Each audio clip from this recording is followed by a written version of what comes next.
Hello guys, आप देख रहे हैं द फैक्ट्स एंड एंटरटेनमेंट। क्यों 1200 दिनों में बनाया जाने वाला टाइटैनिक सिर्फ 2 ही घंटों में क्यों डूब गया? क्या आप कभी सोचे थे? अगर आपको नहीं पता तो फिर बने रहे इस वीडियो पर।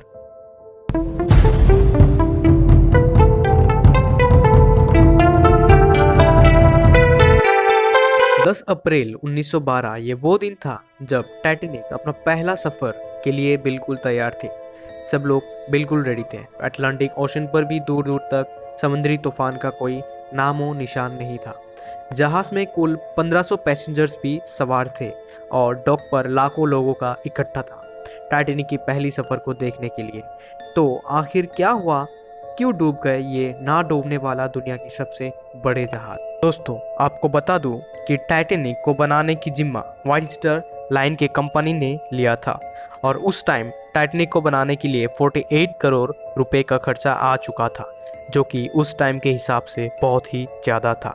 टाइटैनिक को बनाने के लिए 2000 से भी ज़्यादा वर्कर्स के टीम ने तैयार किया था और जहाज इतना बड़ा और विशाल था कि टाइटैनिक को बनाने के लिए कुछ वर्कर्स की मौत भी हो गई थी। टाइटैनिक जहाज पर फुटबॉल के मैदान जैसा 3 मैदान फिट हो जाता था। तो फिर कितना बड़ा जहाज था, आप अंदाजा लगा सकते हो। टाइटैनिक में चिमनी जो लगाई थी उनमें से 3 चिमनी काम करती थी और एक बस सजाने के लिए बनाया गया था। जहाज की ऊंचाई 175 फीट और लंबाई 269 मीटर था।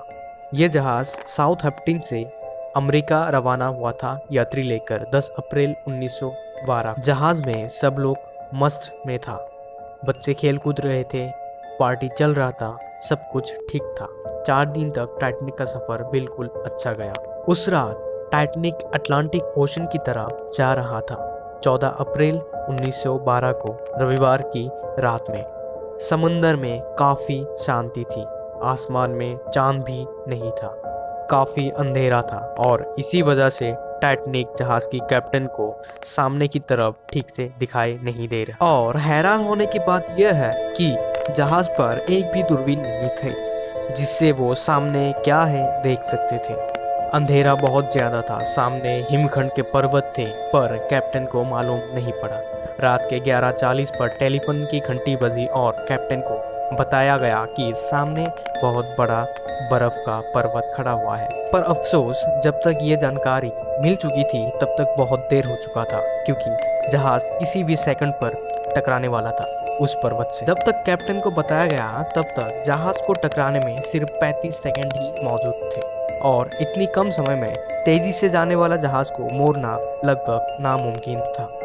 और 40 सेकंड के अंदर जहाज टकरा ही और देखते ही देखते जहाज में सभी तरफ से छेद होना शुरू हो गया। छेद के कारण धीरे धीरे जहाज के अंदर पानी भरना शुरू हो गया और जहाज के आगे के हिस्से में जो रूम थे वो पूरी तरह पानी भर गया। बहुत सारे लोगों को तो कुछ देर तक पता ही नहीं चला कि जहाज हिमखंड से टकरा चुका है और जहाज पर धीरे धीरे करके पानी भर रहे थे और धीरे धीरे सभी कमरों में पानी भरना शुरू हो गया था और लोगों को पता चला कि जहाज डूबने वाला है। जहाज पर अफरा तफरी मच गई, लोग इधर उधर भागने लगे और ये भी हैरानी की बात थी कि वहां पर लाइफ बोट भी काफी कम थी, क्योंकि टाइटैनिक कभी ना डूबने वाला जहाज माना गया था। लगभग 16 लाइफ बोट इस्तेमाल करते करते 80 मिनट लग गए थे। एक लाइफ बोट में करीब 28 लोग बैठे थे। अफरा तफरी में बहुत सारे लोग ऊपर से लाइफ बोट पर कूदने लगे। इसी वजह से रस्सी काट दिया गया और सिर्फ लगभग एक लाइफ बोट में 28 लोगों को भेज दिया गया। लाइफ बोट पर पहले महिला और बच्चों को उतारा गया और जिसके कारण टाइटैनिक पर सबसे ज्यादा डूबने की संख्या पुरुषों की थी।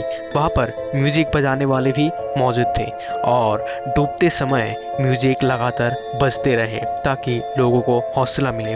पर दुख की बात यह है कि म्यूजिक टीम के सारे लोगों को बचा ना सके। टाइटैनिक के साथ साथ उनकी भी मौत हो गई। देखते ही देखते टाइटैनिक के 2 हिस्से हो गए। आगे वाला हिस्सा पानी के अंदर डूबने लगा और पीछे की हिस्सा पानी के ऊपर उठने लगा और देखते देखते 15 अप्रैल 1912 रात के 2:20 को 2-2.5 घंटे के अंदर टाइटैनिक अटलांटिक महासागर के अंदर डूब गया और कुल 1500 लोगों की मौत हो गई थी।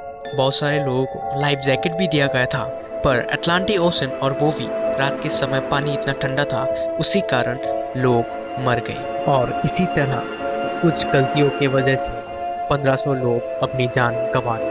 दोस्तों, वीडियो अच्छा लगा तो लाइक करें और इसी तरह वीडियो को देखने के लिए चैनल को सब्सक्राइब करें।